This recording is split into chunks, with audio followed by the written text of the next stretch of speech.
Okay, folks, Bob here. This is for all my Furious fans on YouTube. We have had some problems with the engine. I think I blew a freeze plug the last time I had it out.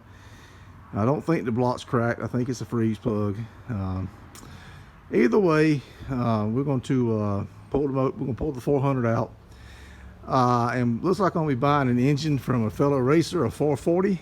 It's got about 400 horsepower. We figure it'll pick Furious up about 0.2 of a second in the 8th mile. I'm an 8th mile racer. That's all the tracks around here, pretty much 8th mile.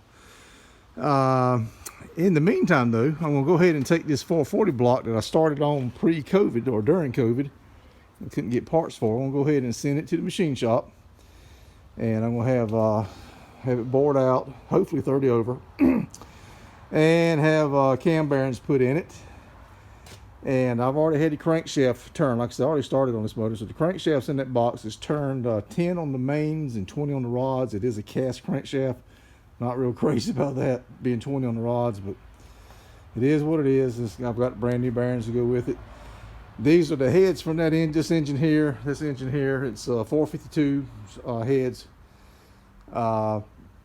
Probably won't run those on this engine. I'm pretty sure I won't. I've got a set of aluminum Speedmaster heads that I bought from another racer. He says they're in good shape. He stepped up to Edelbrock. I got a set of max wedge heads, which require max wedge intake, which I can source sometime down the road if I decide to run those heads. I haven't decided yet. And I also got a pair of 915 heads. All three of these heads are in good shape, ready to bolt on. So I can do the 452s here, or I can do the aluminum Speedmasters, the max wedges, or the 915s. When my machinist gets done, I'm going to try to set this motor up at about 10-to-1 compression. And we'll kind of go from there. The Speedmaster heads have a 72cc chamber. And I think the 915s are similar to that. And then, of course, the max wedge heads.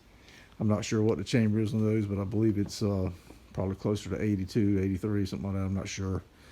We'll worry about that when the time comes. I'd like to run the Speedmaster heads because they are aluminum heads. Got pretty good sized ports.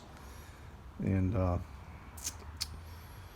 we'll go from there. This is the parts when I tore the 440 down. This is the stock motorhome crankshaft. There's two starters here. One of them came off this engine. There's a water pump housing, timing cover, the push rods, all that stuff's there. So as we start putting this motor together, some of this stuff may become available for sale. But as for right now, just in case somebody ends up buying this engine, wants to buy this engine from me, I like to keep it complete because I'm not sure. You never know what's going to happen. So I don't start selling parts till I'm done. So there you have it. I'll try to get the 400 pulled here soon, get it pulled out. I don't intend to ever race it again. We've got as far as we could get with it in a limited amount of time and limited amount of testing.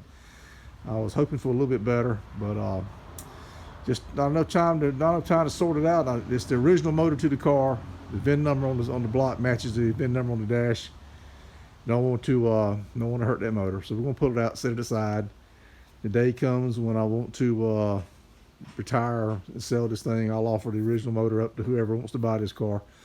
In the meantime, we'll run the 440, and I'll start working on this 440. Hopefully, I have a 509 Mopar purple shaft cam. So we think this engine here will be probably a little bit closer to 450 to 500 horsepower, which should pick us up a couple more tenths. And we'll see. So that's where we're at, folks. That's the update. Thank you for enjoying the channel, by the way, and subscribing. And hit that thumbs up button, and like button. And we'll keep on rocking and rolling here, folks.